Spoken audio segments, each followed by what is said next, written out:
día vamos a continuar con la serie de sermones que hemos venido desarrollando ya un par de meses, 3 meses para ser exacto, así es como pasa volando el tiempo. Y hoy día vamos a tener el sermón número 12, que es el penúltimo sermón de esta serie, conociendo al Dios verdadero. Ya, conociendo al Dios verdadero, y hoy día vamos a tocar uno de los atributos, y si no el tributo que más uno podría apreciar, que uno más podría contemplar, o en el que más uno se deleita, ¿verdad? Que es el amor de Dios, el Dios de amor. Y quiero invitarte a abrir tu Biblia en la epístola de Primera de Juan, capítulo 4, versículos 9 al 10.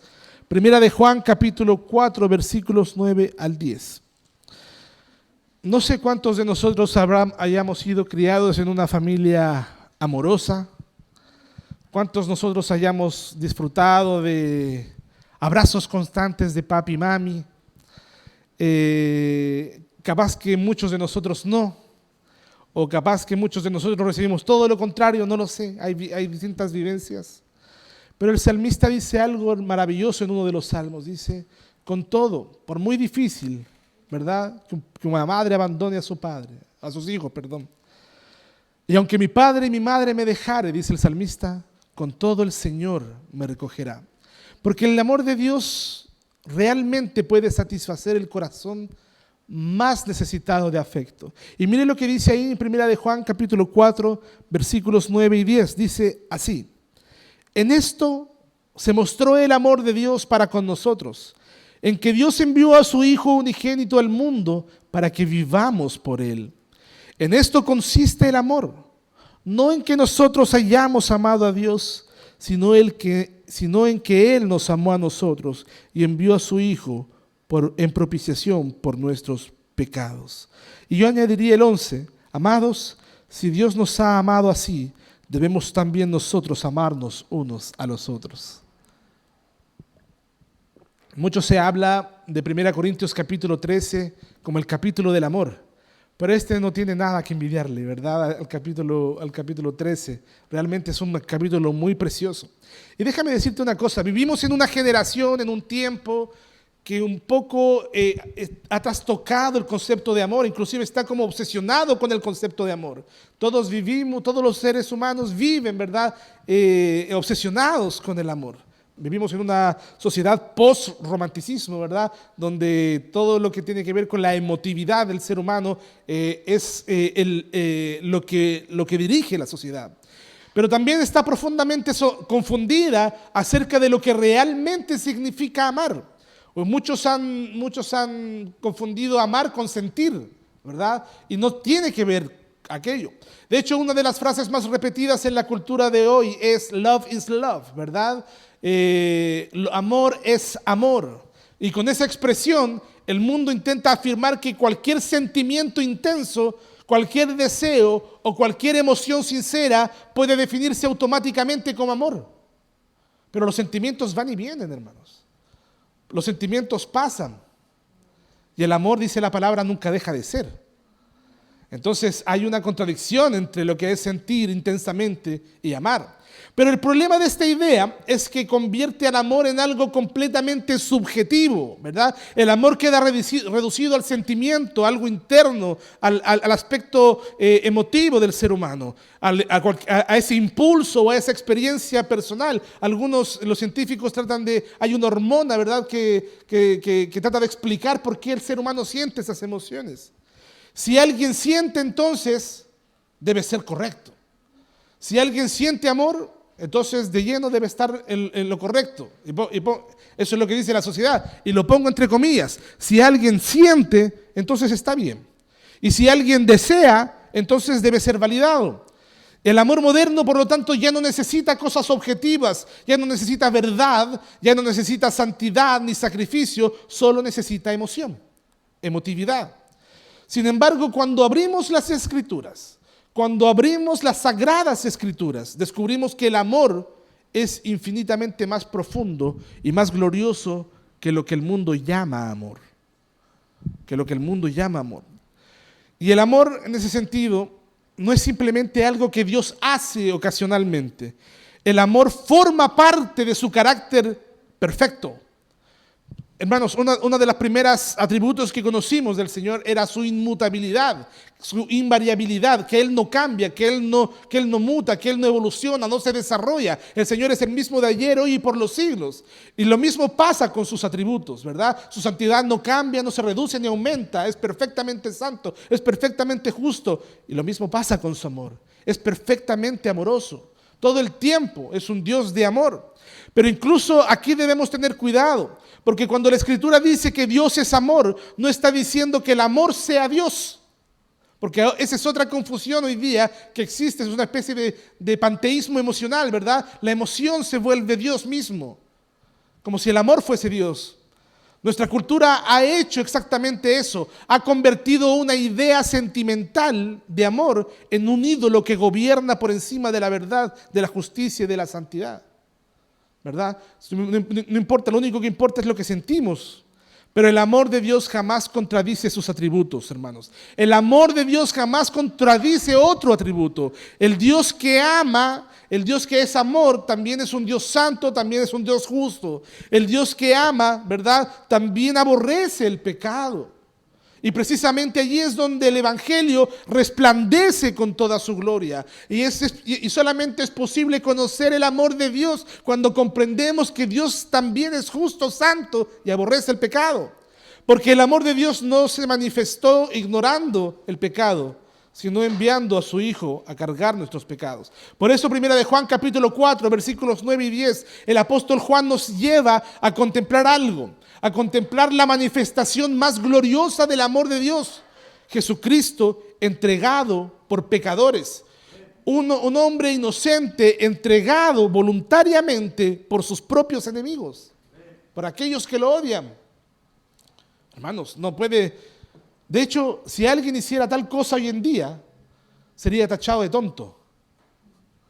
Para que vea lo subjetivo que es el amor hoy en día. ¿Verdad? Sería tachado de tonto. ¿Cómo le vas a hacer bien a ese si tanto daño te hizo?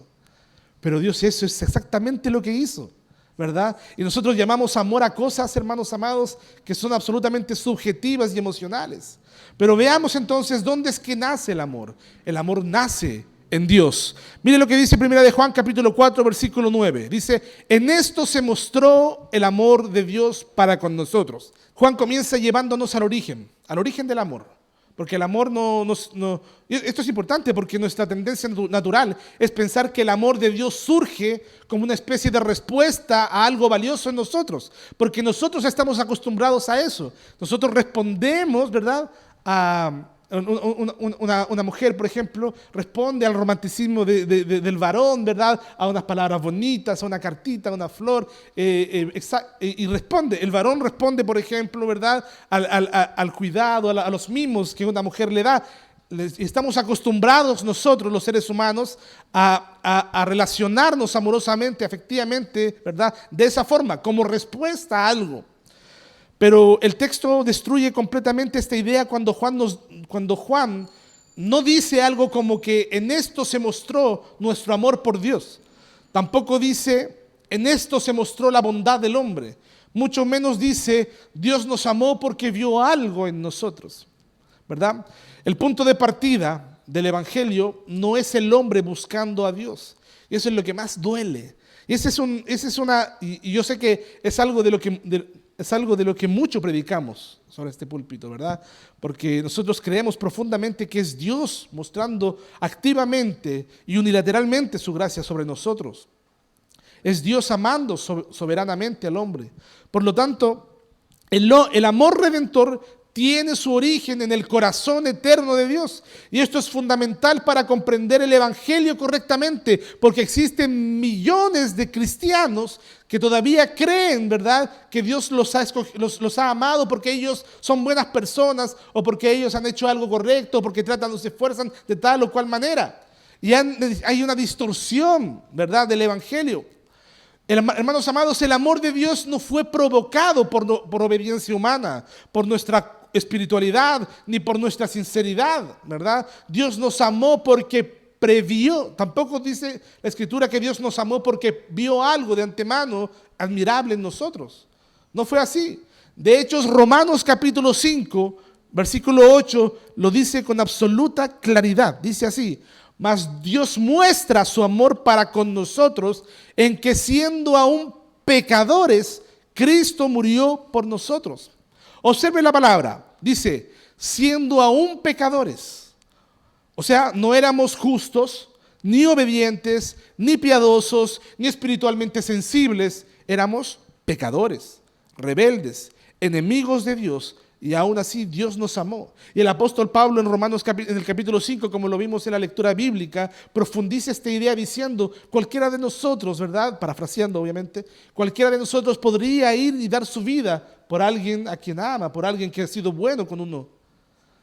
Pero morir por alguien que te ha hecho daño, que te ha ofendido, estamos hablando de algo que no puede ser sino verdadero amor. Hermanos amados, el amor divino no surge porque la criatura sea digna de ser amada, sino porque el amor pertenece a la misma naturaleza de Dios. Eso hace que el amor tenga su origen en Dios. Eso hace que el amor sea completamente distinto al amor humano. El amor de Dios es distinto al amor humano. Nuestro amor normalmente depende de algo, de la belleza. Todo entra por los ojos, ¿verdad? Para que alguien se enamore de alguien, primeramente tiene que ser atractivo a los ojos del otro, ¿verdad? Todo nuestro amor depende de algo, belleza, beneficio, afinidad, reciprocidad, etcétera, un sinfín de cosas que hacen que nuestro amor vaya creciendo en nuestra relación afectiva. El amor humano suele disminuir cuando la otra persona falla, ¿verdad? Porque alguien dijo, de hecho, que es una frase que realmente retrata el corazón humano, ¿verdad? Del amor al odio hay un solo paso, dijo alguien por ahí. Y es tan realidad, hermanos amados, el corazón humano es tan engañoso, dice Jeremías, ¿quién lo conocerá? Porque realmente el amor del hombre puede un día amar desaforadamente y hasta que la otra persona falla, decepciona o hiere, cambia completamente todo. Pero el amor de Dios no nace de la excelencia de la criatura, nace de la perfección del Creador. ¿Y sabes qué? Y la evidencia del amor de Dios somos nosotros, porque cuántas veces hemos fallado y Dios no ha dejado de amarnos. Su amor no ha menguado ni siquiera un poco por nosotros. Hermanos amados, Dios ama porque Él es amor, Dios es amor. Y eso significa que su amor no cambia cuando cambian nuestras emociones. Su amor no cambia cuando nosotros fallamos. Su amor no cambia cuando nosotros equivocamos el camino. Nosotros somos inconstantes, hoy amamos, mañana no. Dios no. Dios no ama de manera fluctuante. Su amor es eterno, es perfecto, es inmutable, y eso trae un consuelo enorme al creyente, porque el que a mí viene, dice el Señor, yo no lo echo fuera. O sea, el amor de Dios está siempre disponible para todo aquel que se acerca a Dios, como un padre amoroso que está siempre esperando que el hijo recapacite. Los que somos papás hemos visto fallar a nuestros hijos y hemos anhelado, y yo creo que es uno de los sentimientos más fuertes que hay, el anhelo desesperante del corazón de un padre de ver que el hijo o la hija reaccione, que se vuelva a Dios, ¿verdad? Hermanos amados, y si nosotros siendo malos sabemos dar ese tipo de dádivas a nuestros hijos, ese tipo de amor y paciencia, ¿cuánto más vuestro Padre que está en los cielos nos espera constantemente para ofrecernos su amor, aun cuando fallamos y lo rechazamos una y otra vez? Por eso, hermanos, incluso en medio de nuestras luchas y debilidades, podemos seguir descansando en su gracia. Por eso, hermanos amados, el cristiano verdadero, aun cuando tropieza, cae y muchas veces llora por su pecado, el amor del Padre no descansa, ¿verdad? El amor del Padre no descansa en la perfección del Hijo, sino en la perfección de Cristo. El amor del Padre descansa en lo que Cristo ha hecho por nosotros. Y aquí hay una explicación importante que me gustaría hacer. Muchas personas viven intentando ganarse el amor de Dios mediante sus obras, mediante la moralidad, la religiosidad o el activismo espiritual. Pero el Evangelio nos recuerda que el amor divino no se compra ni se merece, sino que se recibe con humildad y con gratitud. En segundo punto, hermanos amados, el amor es objetivo y se ha hecho carne. Mire lo que dice la parte B del versículo 9. En que Dios envió a su Hijo unigénito al mundo para que vivamos por Él. Hermano, y aquí realmente se desbarata completamente esa idea emocional del amor. que es algo subjetivo. Porque el amor no permanece oculto, no permaneció oculto en la eternidad. No quedó encerrado en una declaración ahí abstracta, ¿verdad? No, si yo te amo. ¿Cuántas veces hemos dicho esa palabra con una liviandad y superficialidad sin ninguna ápice de práctica? Hermanos, el amor divino se manifestó, se mostró. De hecho, Juan usa una expresión que es muy importante. Dice, en esto se mostró.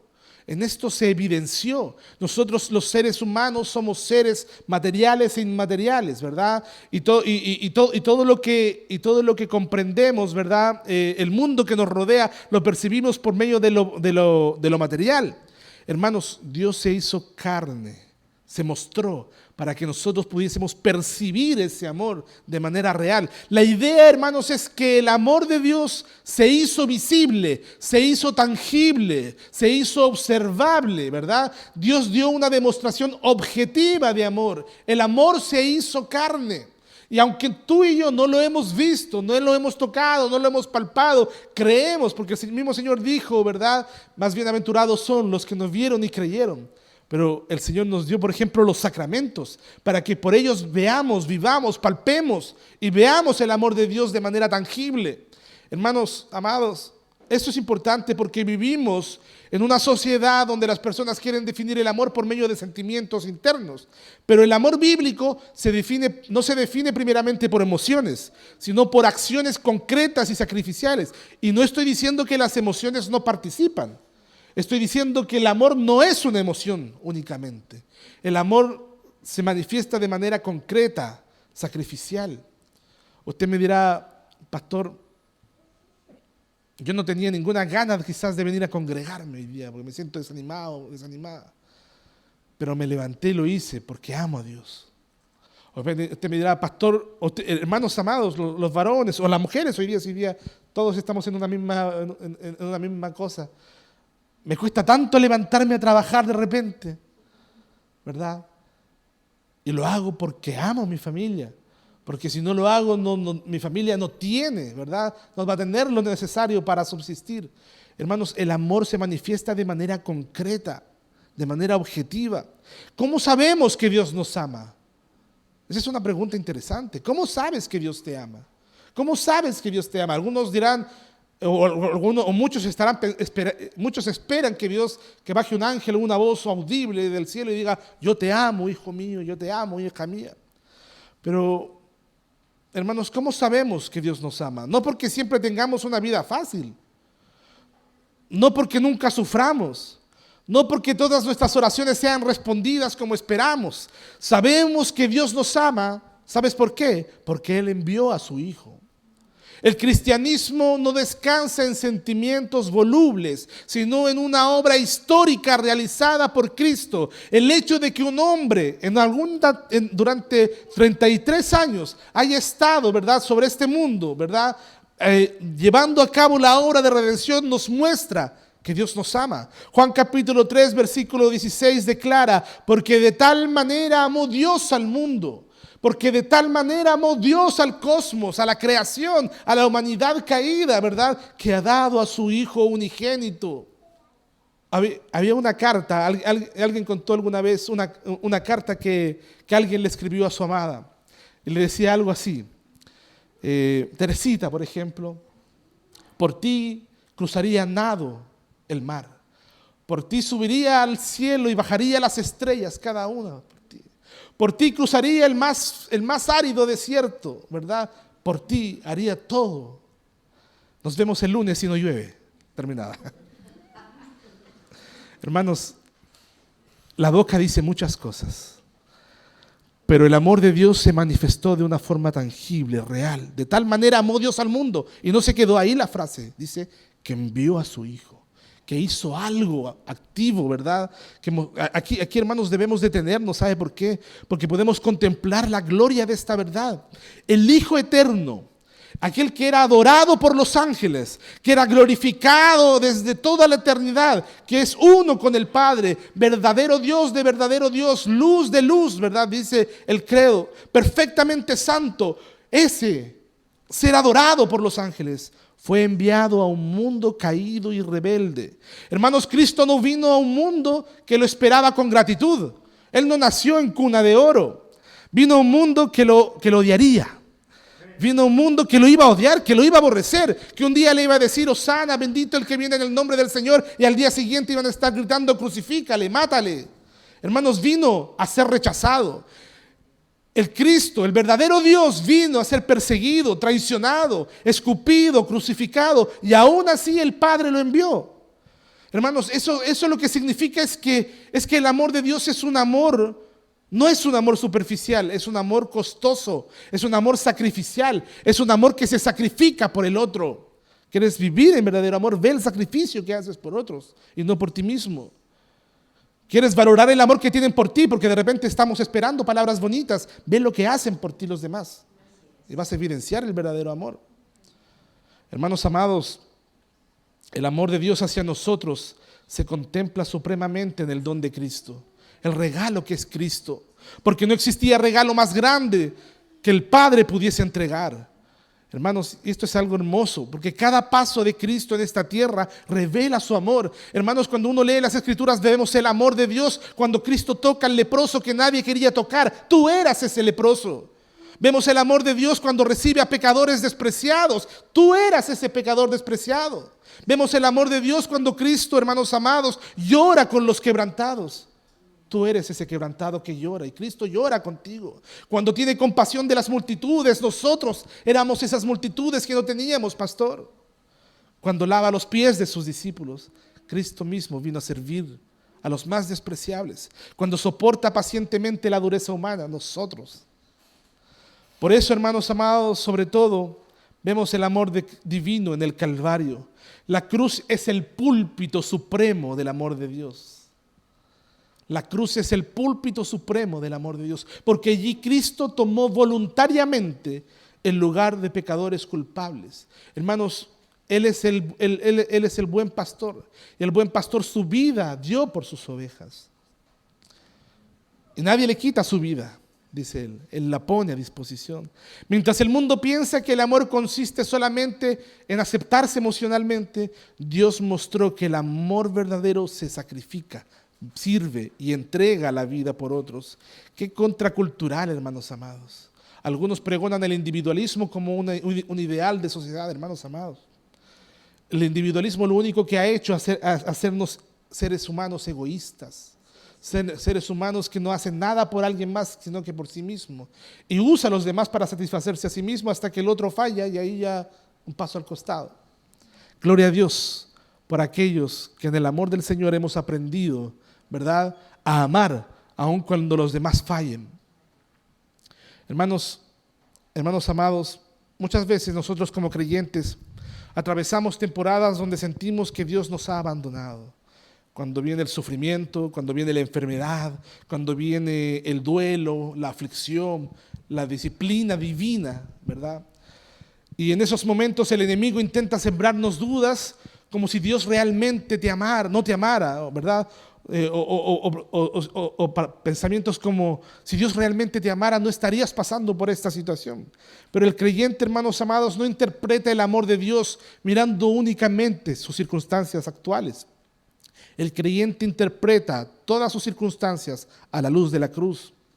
Por eso el cristiano puede atravesar el valle más oscuro, puede estar viviendo la desolación más terrible de su vida y aún así decir, Dios me ama. Dios me ama. No hay nada más glorioso que estar llorando en medio de la angustia más terrible por haber perdido un ser querido, por ejemplo. Algo que me ha tocado vivir, por cierto. Y decir, Dios me ama. Dios sigue con nosotros. Dios no nos ha abandonado.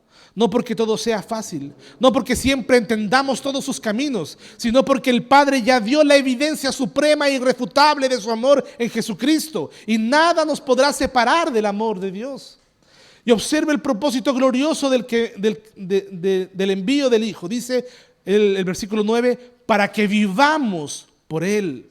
Para que vivamos por Él.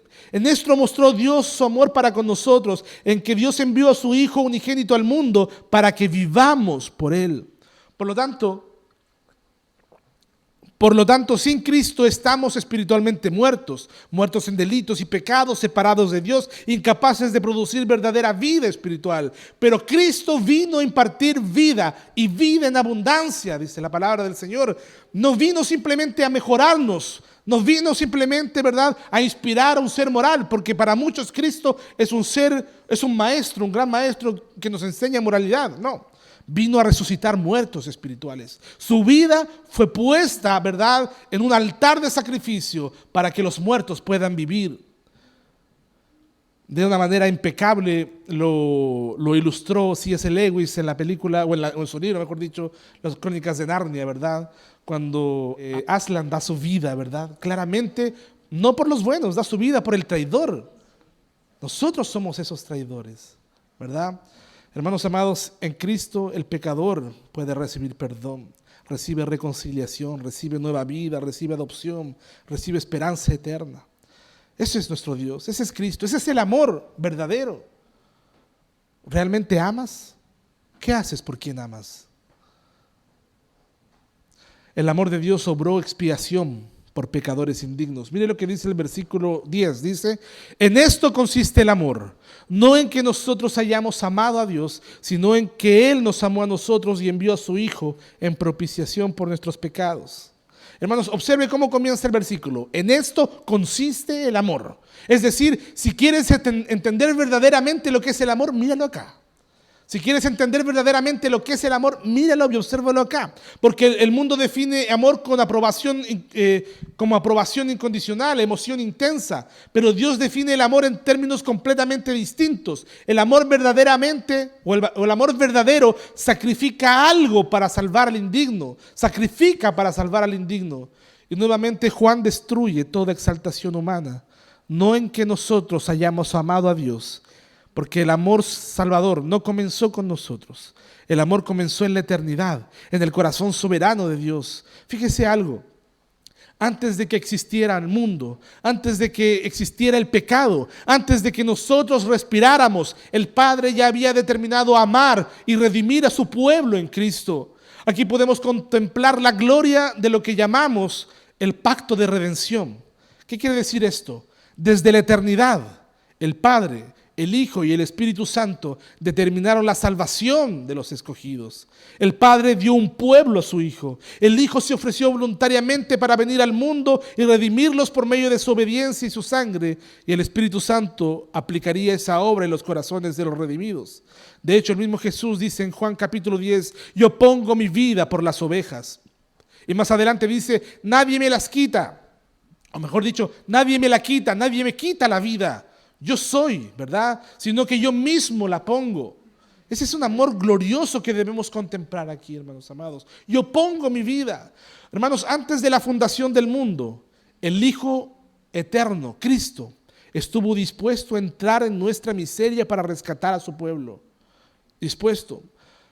El Calvario, por lo tanto, la cruz no es una improvisación. Fue el cumplimiento del propósito del amor divino. Juan dice, ¿verdad?, que el Padre envió al Hijo en propiciación por nuestros pecados. Y esta es una de las palabras más profundas y gloriosas, porque la propiciación habla de un sacrificio que satisface plenamente la justicia santa de Dios y aparta justamente, ¿verdad?, su ira contra el pecado. Porque Dios es amor, sí, pero también es santo. Porque el amor de Dios no ignora el pecado, no lo relativiza. De hecho, el amor de Dios se hace evidente en los pecadores, cuando hay pecado. ¿Sabes cuándo se hace evidente el amor en una relación matrimonial? Cuando se falla. El amor paternal, cuando los hijos fallan. El amor en la congregación, cuando un hermano cae y falla. Ahí es cuando se hace evidente el amor de Dios. Porque ahí se hizo evidente el amor de Dios para con nosotros, en que siendo aún pecadores, Cristo murió por nosotros. Hermanos, la ira que merecía el pecador cayó sobre Cristo, sobre el sustituto perfecto. Cristo sufrió como si Él mismo hubiese pecado. Y allí desde el Calvario contemplamos simultáneamente la santidad de Dios, la justicia de Dios, la ira de Dios y el amor de Dios. Todos los atributos resplandecen en la cruz. Todos los atributos resplandecen en la cruz del Calvario, ¿verdad? De una manera armoniosa. Y eso hace que el amor divino sea infinitamente más glorioso que cualquier amor humano, porque Cristo no murió por amigos inocentes, murió por enemigos que eran culpables. Para ir concluyendo, hermanos amados, sin duda que el hito que marca la historia de la humanidad es la cruz de Cristo. Realmente ahí podemos ver de manera tangible cómo todos los atributos de Dios brillan. Su justicia, su santidad, su ira, pero también su amor, su gracia, ¿verdad? Su misericordia. Todos sus atributos brillan. Y cuando contemplamos 1 de Juan capítulo 4, contemplamos que el amor de Dios tiene un rostro de amor, una obra, tiene una cruz. Ese amor eterno se manifestó en Cristo, porque Cristo es el amor mismo. Y mientras el mundo sigue confundiendo el amor con emociones que son pasajeras o con deseos humanos, el Evangelio nos muestra que el verdadero amor se reveló en el Calvario. Ese es el verdadero amor. El verdadero amor su vida da por los demás. Hermanos, en la cruz vemos al Padre que entrega un hijo. Eso es amor, porque yo no sé si estaría dispuesto a entregar un hijo a la muerte por otros, y menos por enemigos. También vemos a un hijo entregándose voluntariamente por su pueblo. Y vemos a un Espíritu Santo aplicando esa obra en los pecadores indignos. Por eso Pablo declara con tanta convicción, y pudiésemos hablar una semana entera de esto, mas Dios muestra su amor para con nosotros. Mostró en que siendo aún pecadores, Cristo murió por nosotros. Esa es la prueba definitiva del amor de Dios. No que nosotros hayamos mejorado, no que nos hayamos vuelto dignos, no que hayamos comenzado amándole. Cristo murió por nosotros cuando éramos pecadores, no ahora que ya nos volvimos buenas personas. Si es que. Y eso significa, hermanos, que el creyente jamás va a poder medir el amor de Dios por las circunstancias. Podamos tener vidas mejores o peores.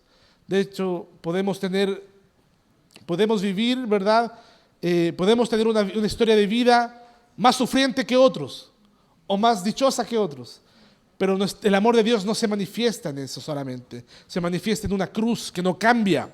Cuando el corazón duda, cuando la conciencia nos acusa, cuando la culpa nos abruma, ¿verdad? Cuando el pecado entristece nuestra alma, el cristiano debe volcar sus ojos al Calvario y recordar: Dios ya mostró su amor por mí en Cristo Jesús. Predícate el Evangelio una y otra vez. Cuando venga el desánimo, cuando venga esa tristeza porque alguna vez fuiste despreciado o despreciada, recuerda que Dios ya mostró su amor por ti en la cruz del Calvario. Y una iglesia que ha sido amada de esa manera aprende a perdonar, aprende a servir, aprende a amar sacrificialmente, aprende a mostrar gracia a otros. Hermano amado, cuando te toque, por ejemplo, servir a la iglesia de una u otra forma, hazlo con amor, con gratitud, como para el Señor. Y recuerda que ese acto es un acto de amor por tus hermanos. Porque nadie puede contemplar sinceramente el amor de Cristo crucificado y permanecer indiferente o orgulloso o egoísta. Hermanos, yo siempre cuestiono, ¿verdad? O me cuesta comprender a un cristiano que todavía es rencoroso, orgulloso y egoísta, ¿verdad? Cuando supuestamente se ha encontrado con la gracia y el amor de Dios revelado en la cruz del Calvario. Quizás hoy día haya alguien que aún le falta entregarse a Cristo. Tal vez piensas que tu pecado es demasiado grande, que has ido demasiado lejos de Dios o que Dios jamás podrá recibirte. Pero precisamente el Evangelio anuncia que Cristo vino a salvar a pecadores. Y por lo tanto la cruz proclama como un púlpito, ¿verdad?, que hay gracia abundante para todo aquel que se arrepiente y cree. Por último, la invitación sigue abierta. Miremos a Cristo. Contemplemos el amor de Dios, descansemos únicamente en su obra perfecta, porque el amor eterno del Padre fue revelado en Cristo, el cual murió para salvar a pecadores que no merecían salvación. Pongámonos de pie y oremos al Señor.